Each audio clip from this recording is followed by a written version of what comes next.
Bom dia, meus amores, tudo bem com vocês? Nós estamos na nossa quinta aula por vídeo, então vou falar que nem blogueira agora, tá bom? Curtam, compartilhem, deem like, vão lá na plataforma do CIEC, assistam às aulas.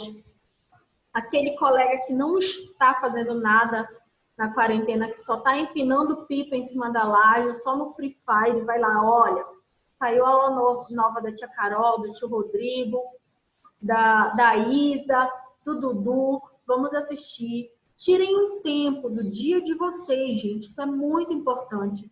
Tirem um tempo do dia de vocês para assistir às aulas. O colégio não parou, o colégio teve que se adaptar a essa nova fase, assim como todos os outros colégios tiveram que se adaptar a essa nova fase, que é uma fase totalmente tecnológica, para que a educação não pare. Então, não é o momento de férias, não é o momento de ociosidade, é o momento de estudar também, tá? Então, vamos para a nossa quinta aula de hoje. Nós vamos falar sobre tipos textuais, galera. Tipos textuais. Isso vocês já viram. Sim, vocês já viram lá no sexto ano e nós vamos revisar. Por quê? Vocês estão a um passo do ensino médio. Nós já estamos, daqui a pouco nós estamos adentrando ao segundo semestre desse ano totalmente louco, que foi 2020. Mas isso não significa que você não vai para o ensino médio. Você não vai se você não estudar. Se você não passar em português, se você não passar em matemática, aí você não vai. Mas vocês já estão a um passo, uma nova fase vai se iniciar na vida de vocês. Vocês vão adentrar o mundo de vestibular. E para isso, nós precisamos relembrar os tipos textuais. Nossa aula é um pouco mais curta, porque esse conteúdo é um pouco mais curto, tá bom? Vamos lá. Beijo para vocês, estou com saudade, tá? O que são tipos textuais, professora Carol? Tipos textuais consiste na classificação do texto, de textos, de acordo com as características comuns em que eles apresentam com relação ao contexto e à linguagem aplicada. Nós temos aí narração, dissertação, argumentação, receita, textos jornalísticos. Será que eles utilizam o mesmo tipo de texto, a mesma linguagem?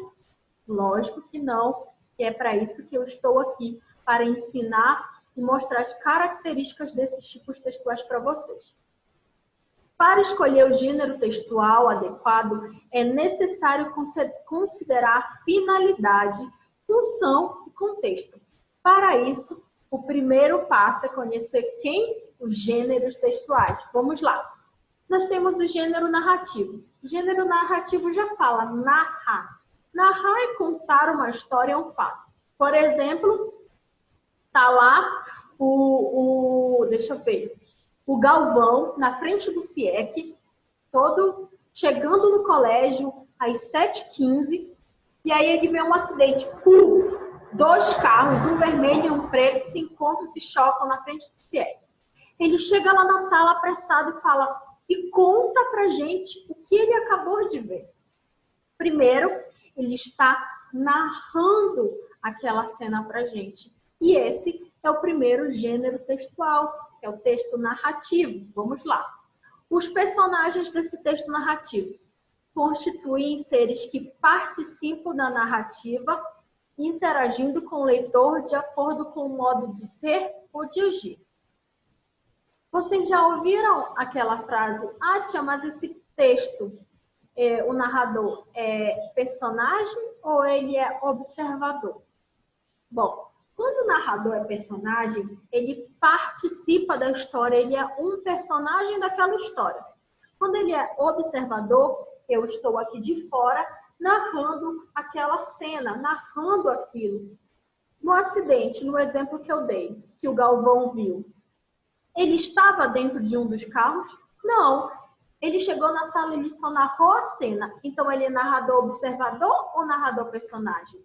Observador. Ele seria personagem se ele estivesse envolvido naquele acidente, beleza? O enredo. O que é o enredo de um texto narrativo? É o encadeamento dos fatos narrados em um texto. É a junção, é a construção daquele texto, que nós temos como introdução, desenvolvimento, clímax e desfecho.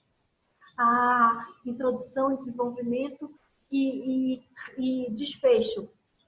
É sempre aquilo que a tia Carol pede para ter numa dissertação. Gente, aqui nós vamos rever. A introdução é aquele começo da história, que você vai apresentar os personagens para os leitores. Desenvolvimento é a parte que se desenvolve o conflito, é a parte que aqueles personagens começam a trabalhar. É nesse momento que você mostra onde o texto está passando, em que ambiente. O clímax, que é o clímax? É o ponto de maior tensão, pois é onde o conflito atinge o seu ápice. Por exemplo, no desenvolvimento, quando o Galvão chegou na sala, ele falou: gente, houve um acidente, 2 carros se chocaram na frente do CIEC, o clímax vai ser: e aí, alguém morreu? Quem morreu? A ambulância chegou, tirou muitos feridos. Esse é o clímax da história, porque é o que a gente quer saber, é aquele momento de maior tensão. E aí, Galvão, alguém morreu? Não morreu? E o desfecho é aquele momento em que o Galvão fala: nossa, morreu, infelizmente. Ou, não, gente, ninguém morreu, só deu PT total no carro, mas as pessoas ficaram bem. Entenderam como se constrói uma narrativa com esses exemplos? E o espaço, como eu falei, o espaço é onde se passa a narrativa. No caso do Galvão, onde se passou a narrativa, na rua, gente. Bom, e o tempo, professora? O tempo retrata o momento em que ocorrem aqueles fatos. Aquele fato do acidente aconteceu no presente, naquele momento presente. Naquele dia tal, no dia da semana tal, na data tal, no ano tal. O narrador, como eu falei, nós temos o personagem e o observador. O narrador-personagem sempre na primeira pessoa do discurso. Qual é a primeira pessoa do discurso? Eu. O observador relata os fatos sempre em que pessoa do discurso? Terceira. Ele. Então, personagem primeira pessoa, observador terceira pessoa. E o onisciente? Observa, sabe e revela tudo sobre o enredo. Vocês nunca ouviram falar que nós temos um Deus que ele é onisciente e onipresente? Eu já ouvi muitas vezes. O que é um Deus onisciente? É um Deus que sabe tudo. Ele conhece o seu passado, ele conhece o que se passa no seu coração, ele conhece o seu futuro, ele conhece o que vai acontecer na sua vida. Então, aqui o narrador ele é onisciente. Ele observa, além dele observar, ele sabe tudo o que vai acontecer naquela história. E o narrador, ele funciona como mediador entre a história narrada, o leitor e o ouvinte. Nesse caso, na história do Galvão, nós somos o ouvinte. Entenderam até aqui? Texto narrativo, sussa, perfeito, tranquilinho, né, gente? Vamos lá. O texto descritivo, a palavra já diz. Ele vai descrever. Tia, mas um texto narrativo, ele pode ser narrativo descritivo? Lógico que pode. Você vai descrever a cor do carro, você vai descrever como era a pessoa que estava naquele acidente. Então, no texto descritivo, exemplos desse texto. Diários. No diário, provavelmente não, porque eu tenho um diário. Eu acho muito bom para a nossa saúde mental nós termos um diário. Eu escrevo coisas do meu dia a dia, eu escrevo coisas que eu estou com muita vontade de desabafar e eu descrevo certas situações. Relatos de viagem eu estou descrevendo. Por exemplo, eu viajei para Uberlândia, eu viajei para Brasília. Então, eu vou descrever como foram as minhas viagens. Folhetos turísticos, está descrevendo aquele local que você está indo. Currículo está descrevendo como é aquela pessoa, aquele profissional. Biografia ou autobiografia também vai descrever sobre a vida de uma determinada pessoa. Cardápios de restaurantes e classificados. Esse tipo de texto tem como objetivo relatar e expor determinado acontecimento, lugar, pessoa ou objeto. Por esse motivo, um texto descritivo é rico em adjetivos que transmitem ou descrevem imagens por meio da percepção das sensações de quem? Do emissor. Então, eu estou descrevendo aqueles fatos por meio da minha percepção, e a minha percepção é muito particular. Então, segundo é o texto descritivo. Vamos para, olha, um exemplo de texto descritivo. Eu tenho uma receita aí de um pão de queijo diferente. Eu estou descrevendo como é uma receita. O que eu vou precisar para aquela receita e o modo de preparo. Se vocês quiserem, vocês podem fazer a receita em casa, com a ajuda dos pais. Dissertativo argumentativo. Dissertativo é um texto que você vai argumentar. É um texto que você vai mostrar o seu ponto de vista. Você vai usar a primeira pessoa? Nunca se usa a primeira pessoa num texto dissertativo, tá bom, gente? Você vai utilizar de maneira muito persuasiva, me convencer de que o teu ponto de vista sobre determinado assunto é o certo e o meu não. Exemplos, artigos de opiniões, baixo-assinados, manifestos e sermões. Esse tipo de gênero textual é empregado com a finalidade de expor um assunto ou tema, utilizando o quê? Argumentações. O texto dissertativo argumentativo é caracterizado pela defesa de um determinado ponto de vista. A estrutura é composta por 3 partes: apresentação, desenvolvimento e conclusão. Esse tipo de texto é o que mais cai nas provas do Enem e de concursos, sendo um dos mais cobrados, principalmente no ensino médio e para vocês do 9º ano, principalmente no 9º ano, porque a tia Carol cobra muito esse tipo de texto e é um tipo de texto que vai cair na prova de vocês, beleza? Vamos lá.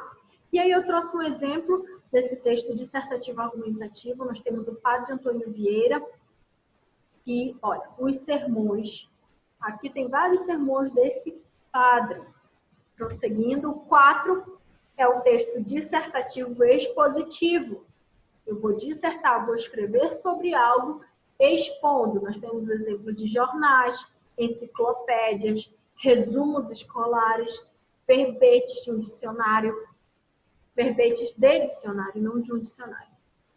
Um texto dissertativo expositivo tem a função de expor determinadas ideias, utilizando recursos de comparação, conceituação, definição, informação, descrição. Por exemplo, verbete de dicionário. Tem lá a palavra, deixa eu ver, uma palavra aqui, rebelde. Tem lá a palavrinha rebelde. E embaixo vai estar te falando o conceito dessa palavra. Por isso que nós temos exemplo de que é um texto dissertativo argumentativo, expositivo, desculpa. Aí nós temos aqui um exemplo do jornal, Folha de São Paulo, o Globo, com algumas manchetes, e a cara desse nosso presidente, né, gente, que sem comentários. Nosso não, né? E o texto explicativo injuntivo é aquele conhecido como um texto instrucional. A palavra já diz que vai te instruir a algo. Trata-se de um dos gêneros textuais caracterizados por indicar uma ordem de maneira que o emissor busca persuadir, eu vou te persuadir a seguir aquela ordem e orientar o interlocutor, no caso vocês.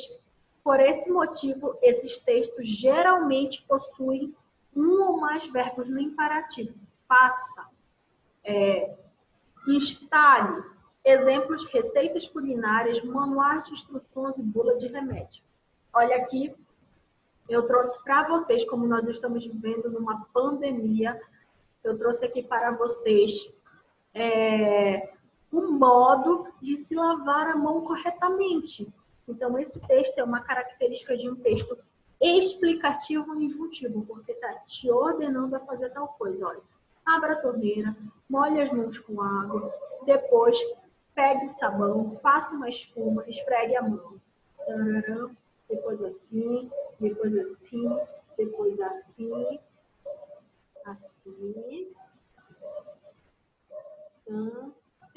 dois lados. O que fizer de um lado, faz do outro. Aqui, aqui. Aí enxague todo o sabão. Enxágua, olha, olha, olha. Depois, enxague as mãos com uma toalha descartável. Pega, tira. Com essa mesma toalha, você vai fazer o quê? Você vai desligar a torneira. E pronto, suas mãos estão limpas. Então, nós temos aqui um exemplo na prática de um texto explicativo e injuntivo. E o prescritivo? Nós temos um texto que busca instruir também o leitor com relação ao procedimento, exigindo que o leitor proceda de determinada maneira. Um texto explicativo prescritivo não permite a liberdade de atuação do leitor. A linguagem utilizada é simples e objetiva. Como assim, tia, não permite a liberdade? Por exemplo, quando você for fazer um concurso público ou quando você for fazer um vestibular, vai estar lá no edital maneiras que você deve agir. E você pode mudar aquilo? Não, você não pode estar lá que você deve agir assim. Ou você se adequa ou você não faz. Outro exemplo disso são as leis. As regras de trânsito. Tem como mudá-las? Não, gente. Você tem que cumprir as leis e as regras de trânsito. A Constituição também. Apesar de nós estarmos em um momento em que muitas pessoas estão simplesmente tapando os olhos e esquecendo a nossa Constituição Federal de 1988. Isso é legal? Não, isso é péssimo. Nós, como cidadãos, temos que cumprir o que a nossa Constituição nos ensina, tá bom? Eu trouxe aqui uma fotinha da nossa Constituição de 88, beleza?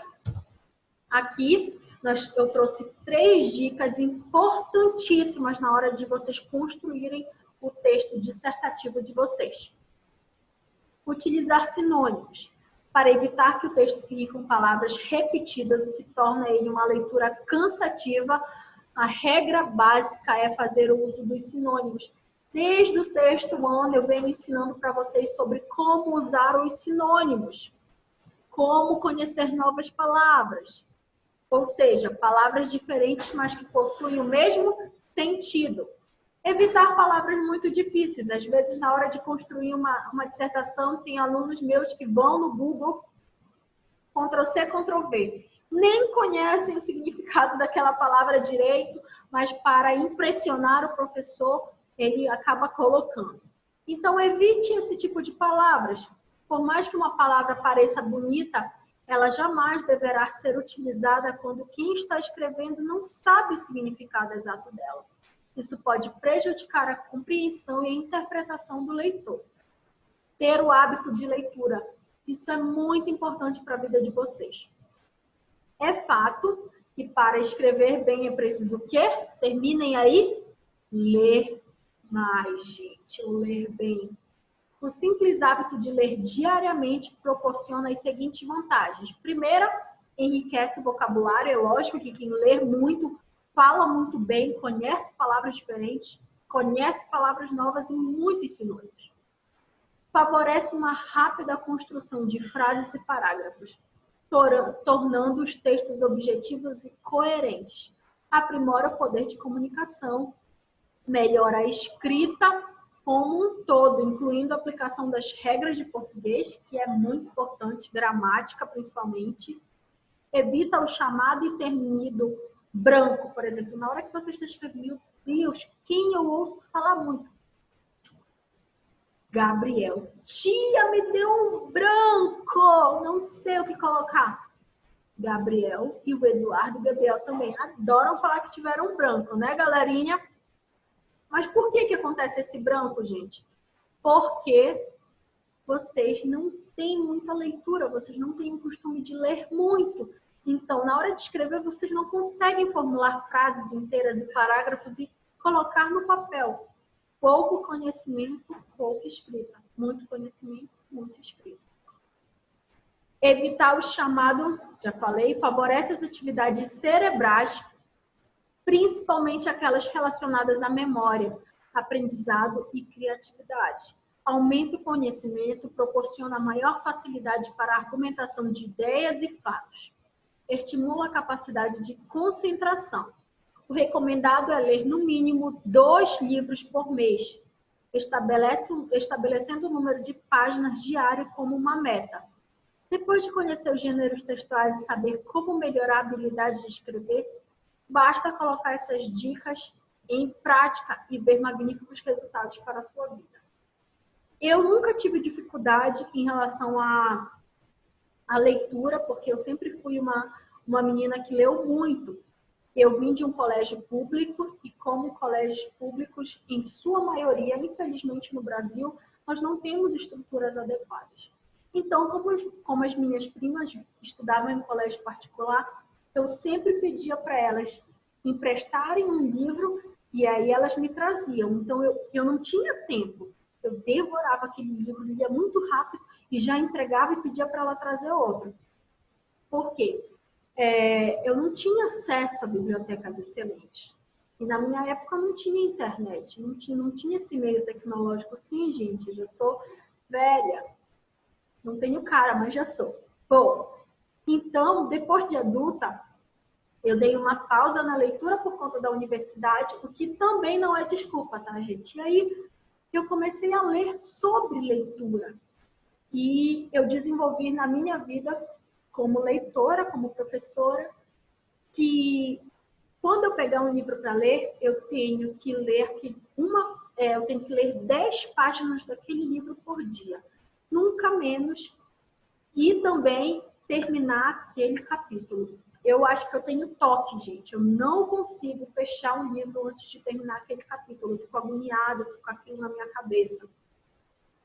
E eu dou essa dica para vocês. Escolha um livro que vocês gostem, de um assunto que vocês gostem. Música, jogos, deixa eu ver o que mais, contos.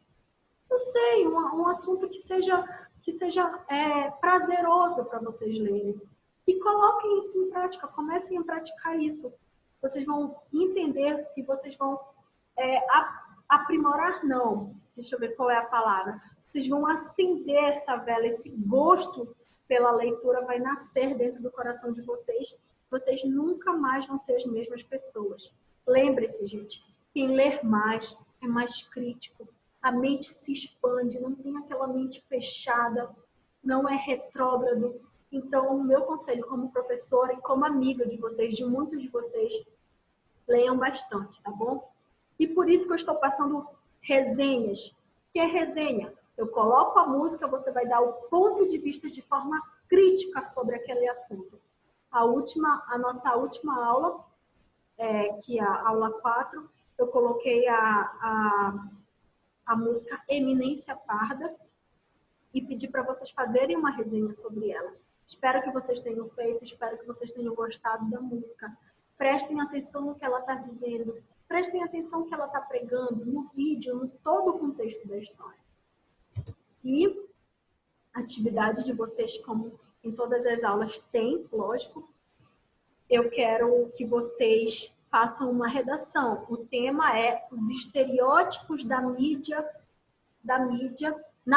e na literatura. Desculpa, os estereótipos na mídia e na literatura. Nos últimos anos, a indústria do cinema foi alvo de críticas por racismo e sexismo. Ambos são profundamente enraizados em nossa cultura e podem ser percebidos nos atores diante das câmeras, nas pessoas que comandam o setor e também na representação de grupos sociais em filmes. Há muitos exemplos de filmes caricaturas racistas ao longo da história. Ah, tia, mas eu não sei o que é um estereótipo. Sim, gente, eu sei o que é um estereótipo e sexismo, mas eu quero que vocês, como aluno, pesquisem e se tornem críticos em relação a esse conteúdo. Pesquisem o que é, pesquisem por que há racismo na cultura do cinema, por que esses estereótipos existem e criem o seu ponto de vista sobre isso. Escreva uma dissertação, como eu ensinei hoje, que é uma dissertação, mínimo 15 linhas, máximo 30. Eu quero que na dissertação de vocês citem algum filme. Lembre-se que quando citar, você tem que falar nome de autor, nome de filme, sempre, tá, gente? Isso vale para novelas, livros, obras de artes e músicas, em que estas tenham sido racistas. Escreva em norma padrão, lógico, curto, pesquise o conceito de estereótipos sexistas e o conselho como professora, que não é uma ordem, é no modo imperativo, porque é um conselho. Assistam a série Olhos que Condenam, está disponível na Netflix. Gente, é maravilhosa, maravilhosa. É baseada em uma história real, tá? Eu quero que vocês digitem no Word a dissertação de vocês e enviem, anexem lá na nossa plataforma do Proesc. Caso não consigam, escrevam no caderno de vocês, colocando data e aula. Aula 5, data tal e a dissertação de vocês. Não fujam ao tema. Eu já corrigi as redações de vocês das provas. Daqui a pouco estou lançando as notas. Houveram muitos zeros, muita fuga ao tema. O que é fuga ao tema? Está aqui o tema, os estereótipos na mídia e na literatura, e a pessoa vai falar sobre futebol. Ou a pessoa vai falar sobre gravidez na adolescência. Eu não estou pedindo isso, então foque no tema e desenvolva sua dissertação nesse tema. Saudade de todos, fiquem com Deus, que todos tenham saúde, gente. Logo, logo nós estaremos pertinho. Beijo.